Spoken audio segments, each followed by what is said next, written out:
Kini nga balaod gisulat gihapon ni Joshua. Kini mga pulong sa basahon sa balaod sa Dios gisulat gihapon sumala sa Joshua nga panahon. Og si Joshua misulat niini nga mga pulong diha sa basahon sa balaod sa Dios og mikuha og usa ka dakong bato og mipahiluna nini ilalom sa usa ka kahoy nga ila nga duol sa balaang dapit sa Ginoo. So, mo na gisulti dinhi. Ang mga pulong sa Dios anaa usab gisulat siya sa usa ka libro, kining pulong. Kay kaniadto ang pulong wala pa gisulat sa usa ka libro.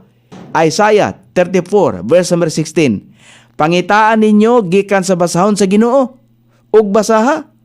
Walay usa niini nga mapakyas, walay usa nga magkulang sa iya ang paris kay ang akong baba kini misugo ug ang iyang espiritu kini mitigom kanila.